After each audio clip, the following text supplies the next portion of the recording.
Helldivers 2 would have been out for 4 months at the start of next month. If you're watching this in the future, PC gamers have probably, I predict, kicked up a stink because Arrowhead aren't paying them to play the game. I haven't had access for 2 of those months. I pumped 30 hours in on rank 16, so I got a lot of notifications upon logging in yesterday, and I thought that's probably a good idea for a fresh-faced video. What has sort of approached me, or what I see as new from being out of the loop for that long. I do have a shout out for a subscriber and Patreon under the name of Guz. During those 8 weeks, it was quite difficult for me to sort of forget about the game. I really missed it. I moved and there was no real avoiding it. I was trying to sort of avoid it as much as I could on social media, so I didn't get that sort of pang of, oh my god, Helldivers 2 is not available to me tonight. And of course, Guz would often ping a message and just say, by the way, have you seen those fire tornadoes, or there's a new tank rolling out, and it'd be like straight back to square one. So legend for keeping the dream alive. But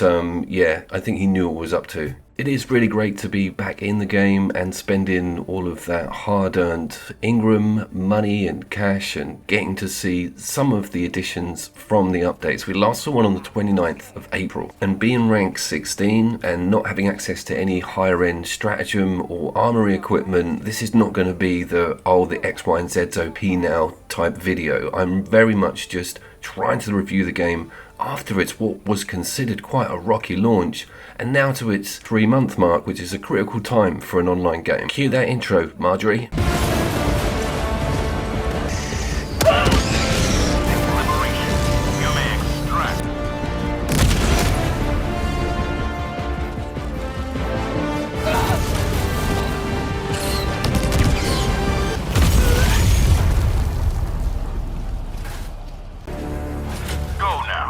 Helldivers often evokes all sorts of emotions out of me, and some of them align with the Monster Hunter world or the Monster Hunter series. One of these emotions, almost a paternal care over a lesser ranked individual that's come into your game. Now, for this video, I desperately wanted to get down to a planet on my own because there's a little bit of a surprise coming up in a second, but I got joined by rank 7. Now, this is medium. They're not punching too above their weight, but it's the strangest thing. You kind of automatically feel a little bit responsible as the higher ranked player. I think that's a really cool, healthy vibe for a video game. Also, and some of you recent players may not even be aware of this, but the servers damn well work flawlessly, right? People are joining, leaving, it's busy, there's no lag, there's no stutter in that lobby, everything's fixed on that front. You guys might be thinking, what on earth is that being brought up for? 8 weeks ago, that really wasn't the case, and it's great to see them get back on their feet on a server front. Back to the what is Helldivers 2 analogy, and it again, after the break, you also forget how serious that intro is, how drummed up it gets you,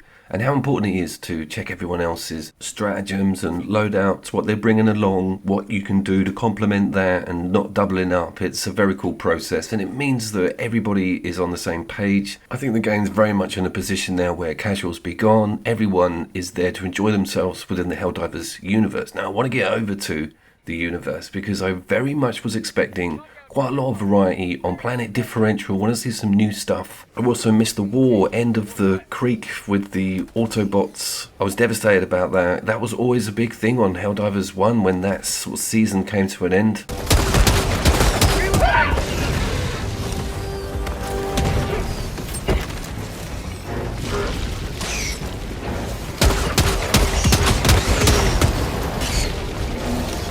Yeah, I'm still rocking the same loadout as I had 8 weeks ago. That's probably going to have to change. Bit of a selfish one. Jetpack grenade launcher, kill everyone and then just run off. That's not my strategy.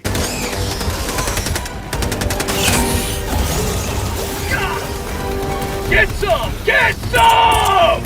But just look at it, look at its craziness. You forget how much of a off-the-hook ARPG this game actually is. It's so difficult. Most of the channels that talk about this game, they don't really canonize its looks and feel. They're more worried about, you know, the next update, the OP gun, what's getting nerfed, all this stuff.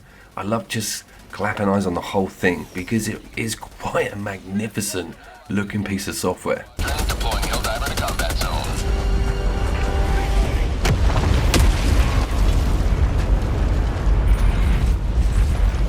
when you see the slam down of the player that joins when your back's against the wall is a genuine feeling of relief. It's a testament to how well designed and difficult this game is. An incredible online only Sony and PC exclusive. If you saw my original video on Helldivers 2 just prior to it coming out, it put quite a bit of gameplay, and I was very concerned, for good reason I feel, about the online only access and the lack of single player content. After reviewing it on day one and getting quite a lot of popularity with the video, my takeaway was that it was so damn strong as a co-op online shooter that it sort of washed away all that bitterness of losing some of those modes and that content. And I'm always talking to people in the comments and on X and on Twitter, and I'm always reminding them that when they turn these servers off, when this game's over, I don't know, 5, 6, 7 years, when it doesn't get its support, there's not going to be anything left, not going to be a single remnant of it left. And that would be a massive shame if 25 years down the line, no one's got anything to remember this game by.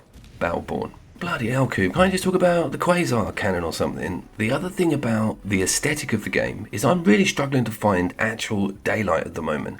And a bit of a mind blower on that galactic map, may have mentioned this in previous videos, but there's a day and night icon. You can actually see the line of the equator and where the sun is on the planet.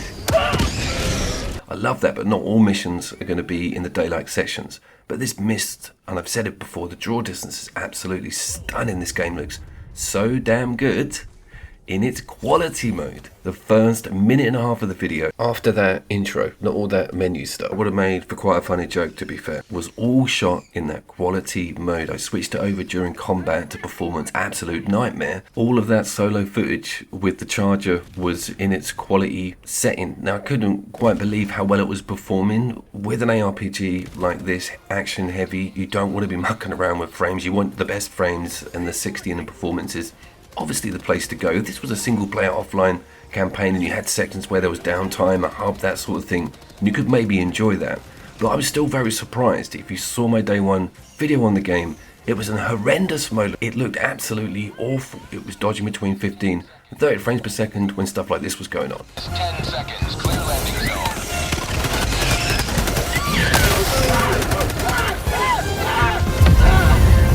The learned Helldivers veterans will be looking up at that number, the 4 over there on the top right. That means that I'm not on hard, I'm on challenging. And everything was a damned breeze with this mission. But in true Helldivers 2 procedural fashion, when it got to getting out of there, it just put its foot on the accelerator. Excellent game design, always keeps you on your toes. Sometimes the simplest of missions can go very pear-shaped. Joining the fray.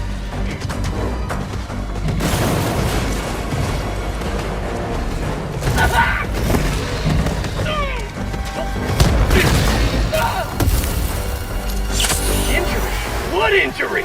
I do also want to hear from you, back to the 3-month mark and the numbers on Steam recently. If you just had honeymoon period, honeymoon phase, I think that's a better choice of words, where you were like, yeah, it's great, first month of launch, then just put it down. Just before those 8 weeks, I got a couple of mates to get hold of it, abs shebangs. Give me a shout, did you guys go to it? Are you still going to it? Hopefully it wasn't one and done, and get those damned ARC servers sorted out, please.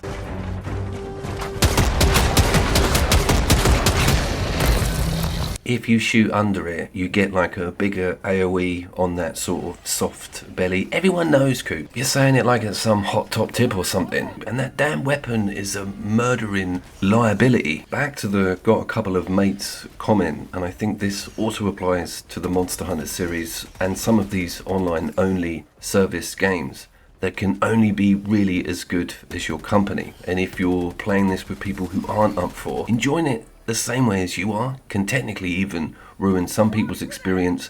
I think it's all about getting a team in communication. That can't always be done, but when you can get it going, that's when a piece of software like this fires on all cylinders. How'd you like the taste of freedom? Can we look at some new stuff? For the love of Christ, we're nearly at the 10-minute mark, and most of what you've been showing us has been in base game. Well, there's more movement over on the automaton side. What do you call them? Automaton. Automata. Why didn't you look at the patch notes? Why haven't you gone through Google? Remember about asking directions. I'm out! I wanted to see face value. What jumped at me? Oh my god, that's brand new. I haven't seen one of those crawling up my face before. That sort of thing. And there was a little bit of that, but as mentioned, it was more on the Mechanicus side.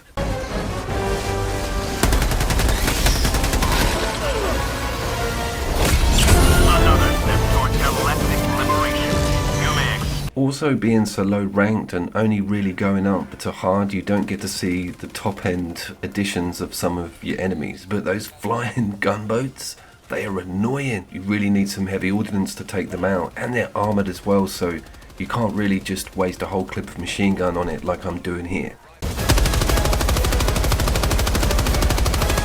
What else? Fire tornadoes, bro. Fire tornadoes. They're amazing. They even burn the Terminites. And you, obviously, but they're a great thing to see. At night time, my god, it must look terrifying. And I got lucky on the reroll with the planets for them even to appear. I'm not too sure how frequent a spawn they are, but aesthetically, they're unbelievable things.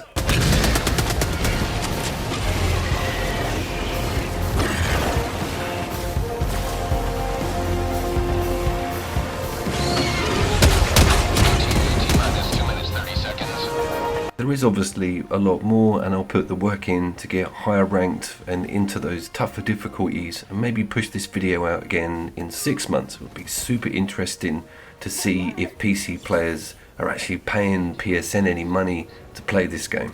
I'm not bitter about it, I'm not. Schedule wise, I'm putting 2 director's cuts up against each other. Ghost of Tsushima, fuck, this is going to be the worst sentence for me. Let's try again. Go on, mate. Ghost of Tsushima and Death Stranding. Both very different games, I'm well aware, but both put out paid director's cuts, and I want to see which one is the best value, which one's got the best improvements. Not really a versus on which one's the best video game. This is a best director's cut. Yeah, they get it. I also want something in the comments about the mystery third race. You'd think month 3 would be the reveal month. Thinking about maybe doing a feature on what we do have in Helldivers 1. Orbital inbound! Firing orbital barrage.